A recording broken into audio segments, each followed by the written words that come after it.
Holy shit, sovereigns. We have hit 200 episodes of the Crown Yourself podcast, formerly The Princess and the Bee.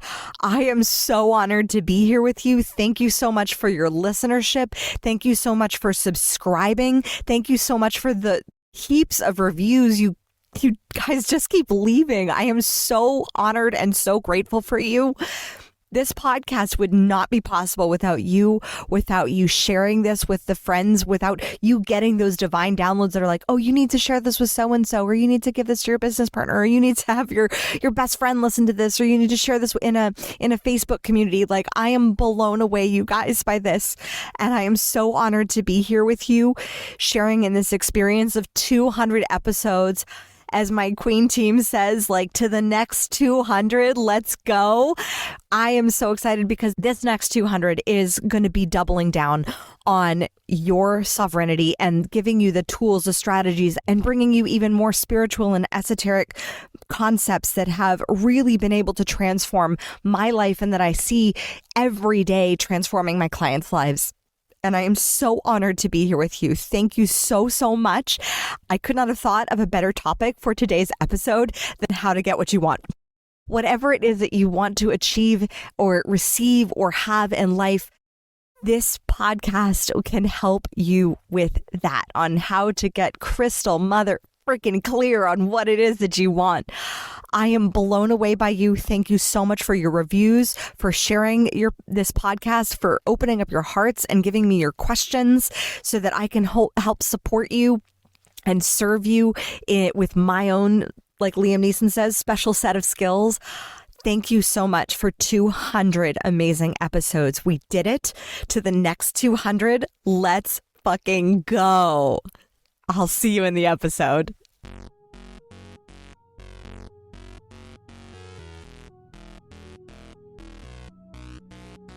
Welcome to the Crown Yourself podcast, where together we build your empire and transform your subconscious stories about what's possible for your business, body, and life. I'm your host, Kimberly Spencer, founder of CrownYourself.com, and I'm a master mindset coach, best-selling author, TEDx speaker, known to my clients as a game changer. Each week, you get the conscious leadership strategies you need to help you reign with courage, clarity, and confidence so that you too can make the income and impact you deserve. Imagine this podcast as your royal invitation to step into your full potential and reign in your divine purpose. Your sovereignty starts here, and your reign is now. Hello, my fellow sovereigns. I know it's been a while, hasn't it?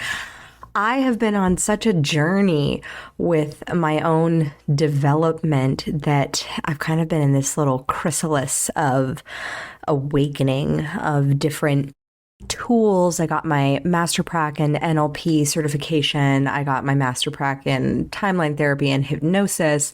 And now I'm doing this very intensive mastermind with my mentor just for accelerated personal evolution, learning how to work with the higher conscious mind and combine it with the unconscious mind and your conscious mind. And so accessing just an entirely different realm of abilities, tools, and dare I say technologies, because when you are able to do something repeatedly, that's a technology.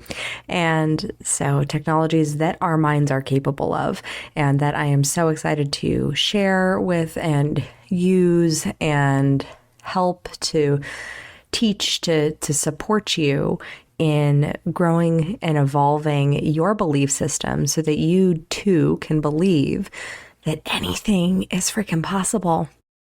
And this morning, and my mentor would probably say that doing this podcast right now is avoiding me doing my homework. So we're just all going to consciously agree that that is the case. And then we're going to make a conscious choice that I am avoiding for the next 20 minutes so I can be here with you. And then I will get right back to doing my homework. But I wanted to come on because I just felt, you know, when you feel the message coming through and you start ruminating on something, you're like, I have to share this. I have to serve this with this. I have to use this. They got to know. So of just, you know, it's that epic feeling of desire to serve. And it's this one piece that I've been ruminating on as I have been onboarding more and more clients for our Communication Queens agency. And it doesn't matter whether it is for our agency or for my coaching business. No one, absolutely no one in the history of 6 years of coaching, and I am going to venture to say that I am not the only one who has seen this in my industry of coaching, consulting, education, growth mindedness, personal development, all that. I'm going to venture to say that I'm not the only one. No one in the history of my coaching business, which is now going on 6 years, has ever said to me that they want normal. No one has said it in their application to work with me. No one has said it in their coaching kickoff packet, which is like this giant packet that my clients go through that goes through some deep work that dives into everything. So I really, really know them and how the construct of their minds works and their current belief system and their current construct of reality. So I can see how to shake certain frames to get them the results that they desire. Because obviously, if you want to have something new or you want to do something new in your reality, you're going to have to change who you be. And people get very comfortable in their constructs. But not in 6 years of any coaching session, no coaching session, has anyone ever said they wanted normal. No one. Nor do I believe that it will ever be used for anyone. I don't think anyone has said that yet. Now, I may be wrong, and I am fully happy to be proven wrong. But what I see is that normal is not something anyone wants. And even when people say that they want normal, like even if, let's say hypothetically, that someone says, I just want to be normal. Like, do you?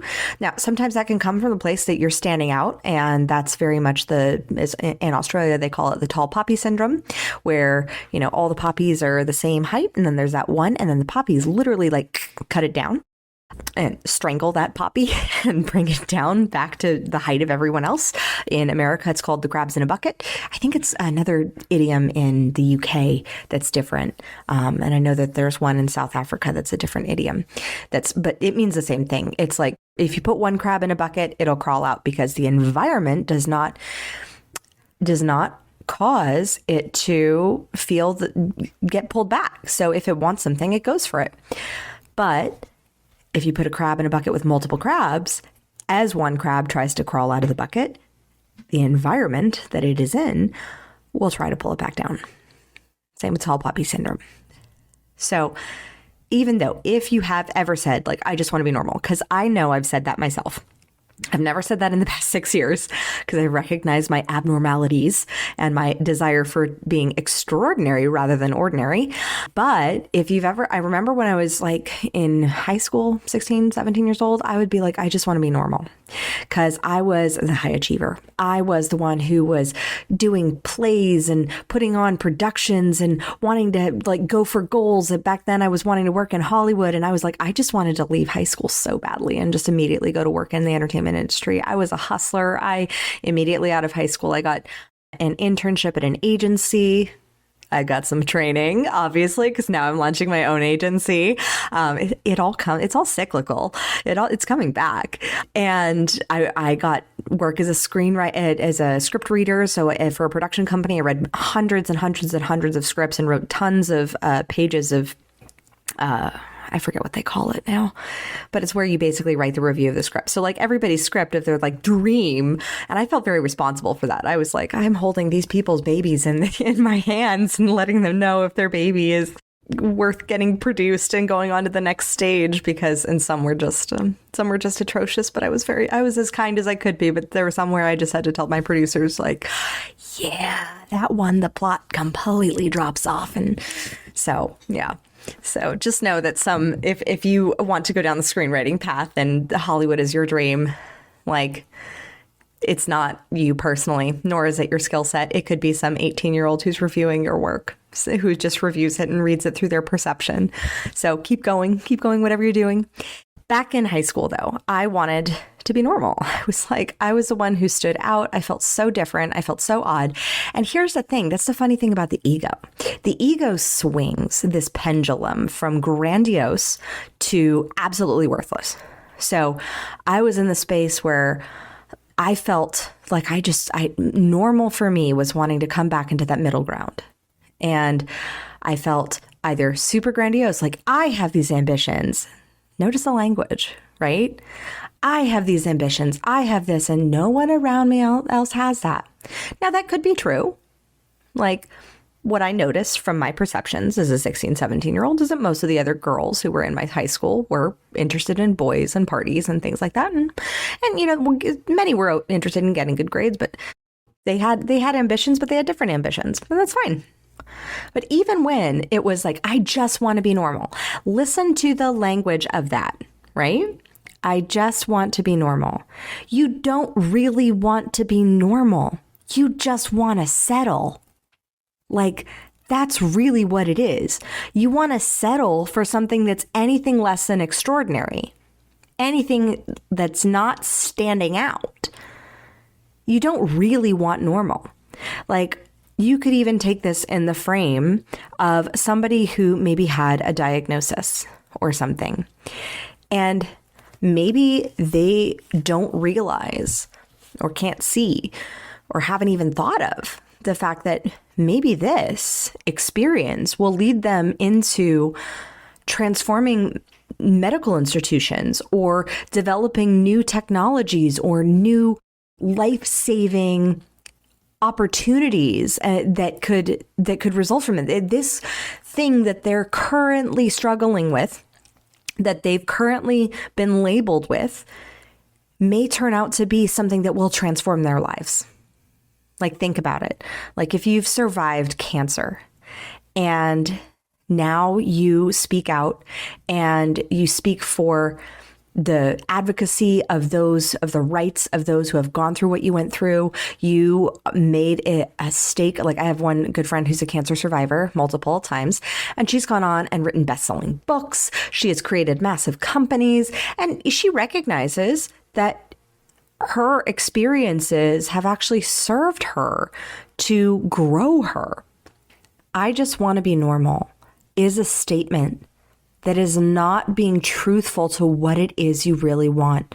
What the fuck, pardon my language, is normal?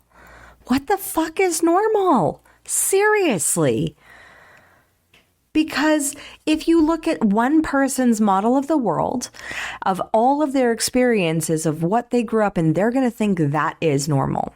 Like, for example, I grew up with a dad who had very little boundaries. He had very little boundaries. That was a lifelong lesson for him. And I didn't realize, like, I had friends that would come over, but I wouldn't have lots of friends like come over and all like hang out for long periods. And I thought it was normal for dads to just walk around in their underwear. Like I said, my dad did not have very good boundaries. And I thought that that was a normal thing. And so when my friends, like, they weren't really coming over, I really more often found that I was going over to their houses in order to hang out and play. That made me realize, oh my God, I thought, oh, maybe it's me. Maybe it's me. Maybe I'm so not normal. Maybe something's wrong with me. No, it wasn't. It wasn't me. It was the fact that, no one wants their kid going over to our house where the dad is walking around in his underwear.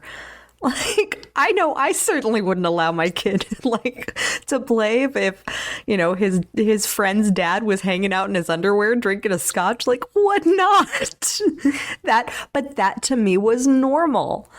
I thought that was normal.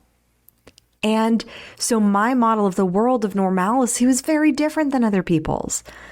And your model of the world of what's normal and good and right for you is in the current model of your current circumstances, of your current environment. That is what you perceive to be normal. And so desiring to be normal is a statement that is in relationship to the environment that you're in. It's a relationship. So normalcy is based on the environment in which you live. Now, that environment can be your immediate family. That environment can be your communities. That environment can be your political party of what you believe that, oh, this is normal to believe and why don't those other guys believe it? That environment can be your religion of like, this is what's normal to believe and why don't those other guys believe it? The normalcy is dictated by your environment. Your environment are the people, places, things that you are surrounding yourself with. Your standard of normalcy can be based on the people on the interwebs in the metaverse of like, oh, that's normal to be achieving all the time, to be having all these successes. Everyone's posting all this success. And why don't I feel like I have it yet? And so you see, oh, I just want to be normal and I want to have this success. Well, actually, success is pretty extraordinary. Like if you really do achieve something that is successful for you, that's extraordinary because in the way that I define success is a combination of wealth, fulfillment, family, bodily success. It's holistic. It's not this just like, oh, I won an award. Like that's not success to me. Success is something that you live every day. But that's my definition. So defining what is success for you. But if you're seeing all these people on the social medias who are posting about their achievements, I wouldn't call it success, but achievements can be a part of success, but I wouldn't call it holistically success. And you think, oh, that's normal to be achieving on a daily basis at that level, then perhaps you can feel like you're not normal and that your standard of normalcy is a level of achievement that you have not yet had. But really, the statement, I just want to be normal, presupposes that you are comparing yourself to something else. The statement, I just want to be normal, presupposes that you are comparing where you are to what you deem to be normal. And typically, most people don't want normal. Like they really don't want it. They want it because it's a comparison. But they don't realize what it is specifically within that comparison that they think that they want. So you got to be really clear. What is it that you actually really want? Like what is normal compared to what? Like for me, I wanted a normal household. I realized that I wanted a household where my husband or the father of my children, when their kids' friends come over, like my husband is completely dressed. And yeah, Spike, when I told him that, he was like, oh my God, you thought it was you that whole time. I did. I believed for years that it was me because they were my friends who didn't want to come over to my house. It's interesting, our belief systems, right? But normal is not really something that it presupposes comparisоnism. And normal also is something we typically settle for. So to give you an example, outside of my wacky childhood, for example, when you say you want a goal and you decide that you're changing your prices to $10,000 and you are now, bare minimum to work with you, $10,000. Good for you, by the way. Like, good for you. And then suddenly, within your reality, as soon as you make that decision of like, this is what I want, this is what I'm going to get, this is what I'm worth, this is what my services are worth. By the way, I never used a term like you price what you're worth. You're priceless, babe. You're not a hooker. Like, you're not charging for you. You're charging for your services. Let's be clear. You are priceless. But you're charging for what your services are worth. You're charging for what your time, education, experience level, all the things that you have learned, done, experienced, clumped into one beautiful coaching package or consulting package for $10,000. Good for you. That's it. That's what it takes to work with you, period. And then what happens? I guarantee this happens. This will happen. This happened every time I've raised my prices. Every time. And what happens? Suddenly an opportunity comes your way to get a $2,000 client or a $5,000 client or an $8,000 client. And it's not completely what it is that you said that you want. $2,000 and $10,000 are very different. But You said 10,000, but you are getting $2,000 would be nice. Would be a nice little boost for your bank account, right?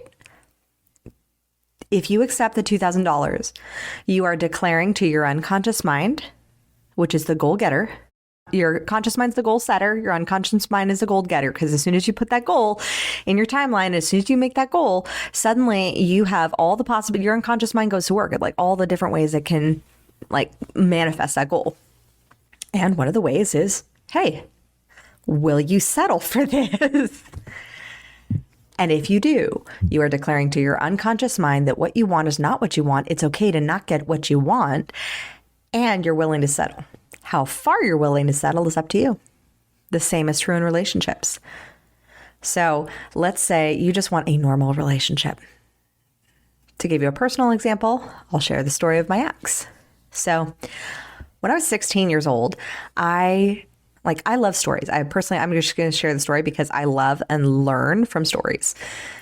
That's just how I work. That's how my brain works. So hopefully that works for you as well.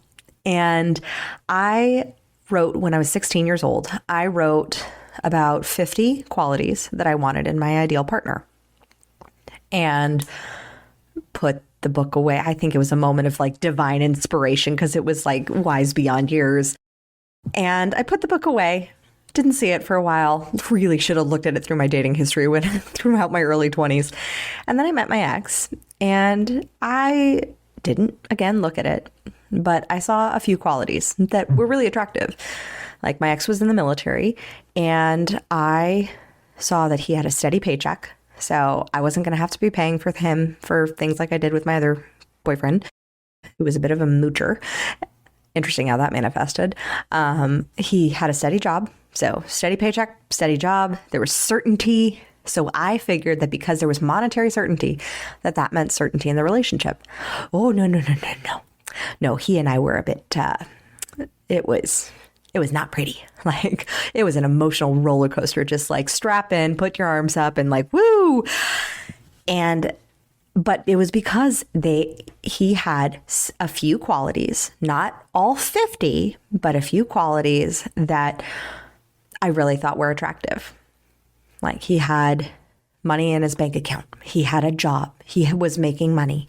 He, supported my ambitions, or so he thought.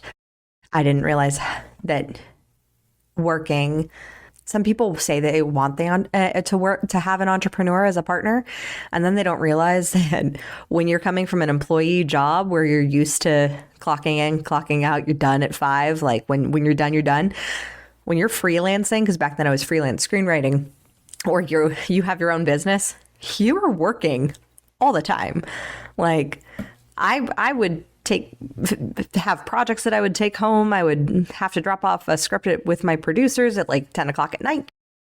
That's how my business was set up back then. Not anymore. I'm very much asleep by 10 o'clock at night. But I had these qualities that were obviously still attractive to him. Otherwise, we wouldn't have ran off and eloped and gotten married and then had a catastrophe at 23. So I had these qualities and he was adventurous. He liked to travel. He rode a motorcycle. I thought that was really cool.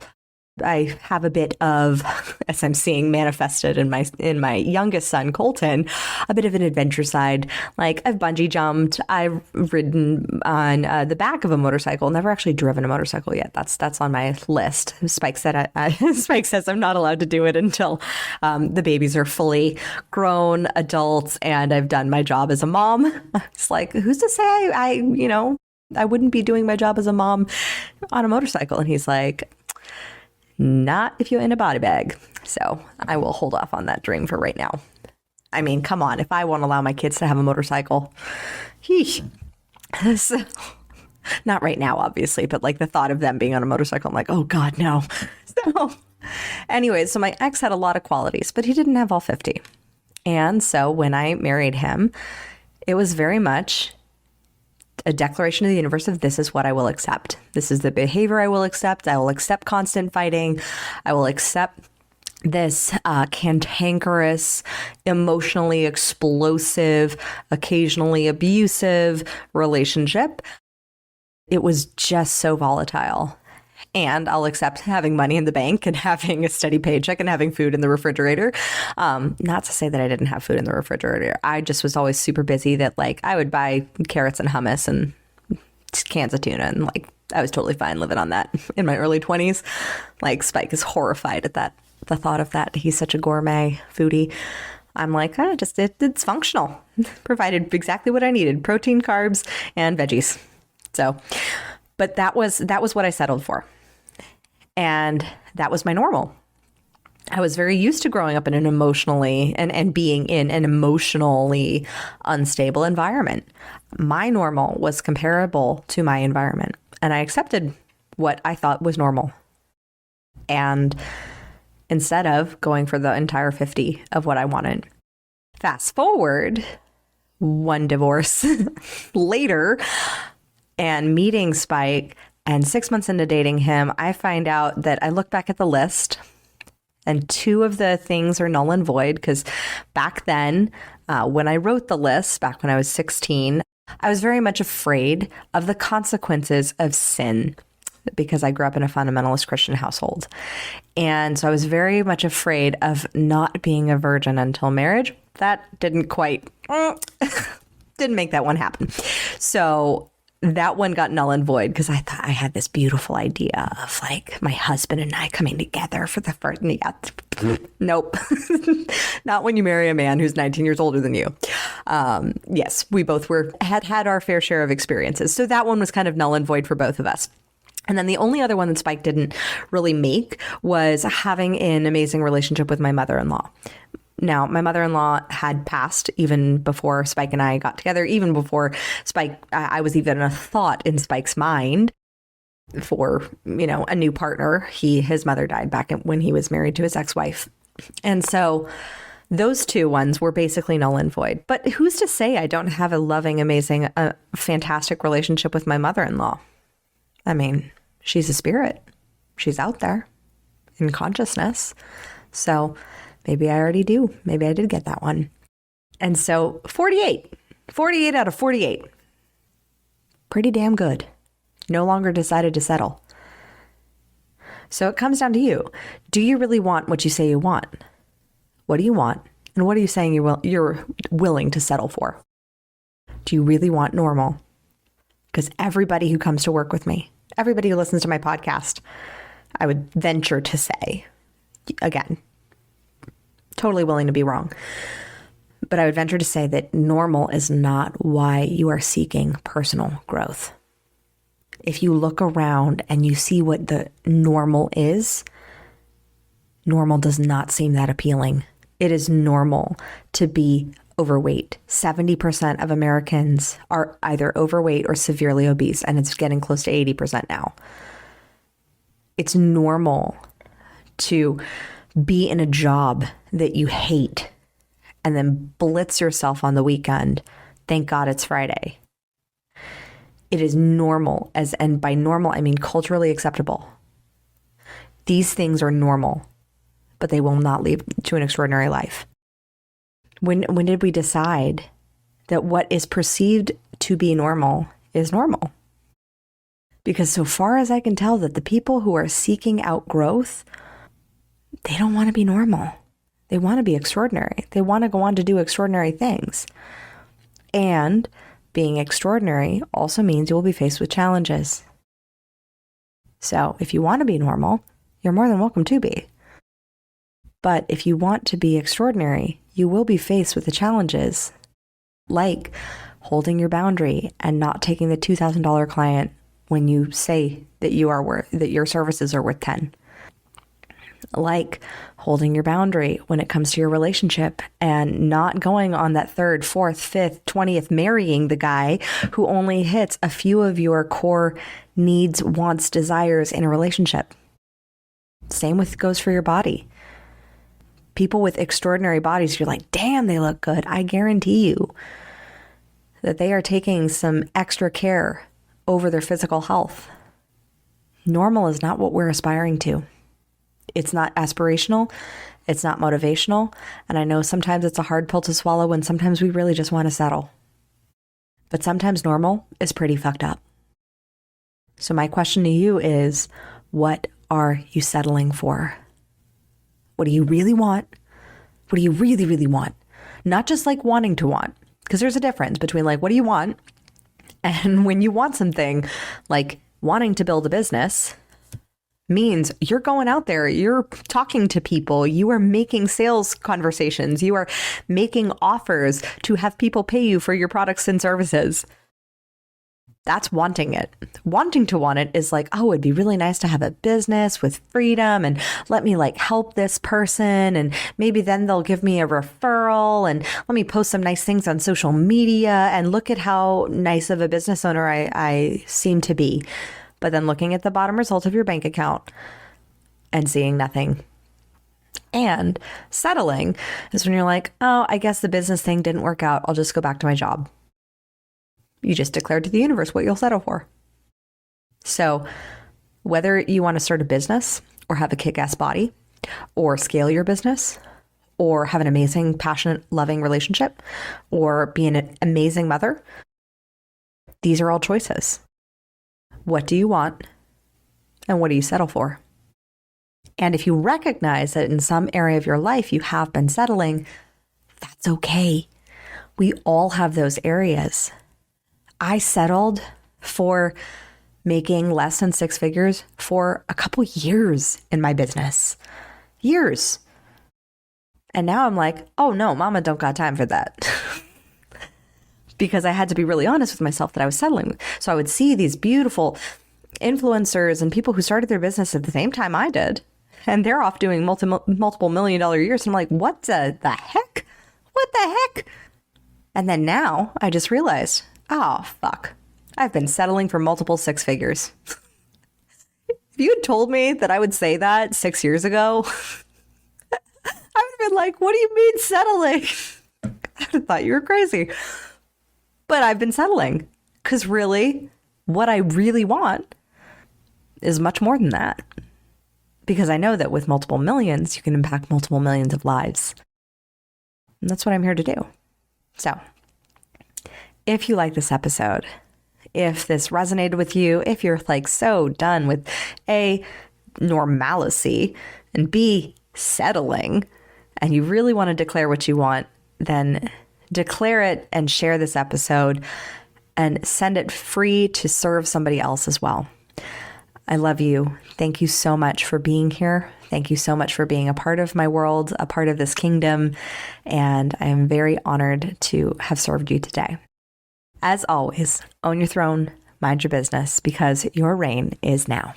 Thank you so much for tuning in today. If what you heard resonated with you, be sure to subscribe and start creating a bigger impact now by sharing this with a friend.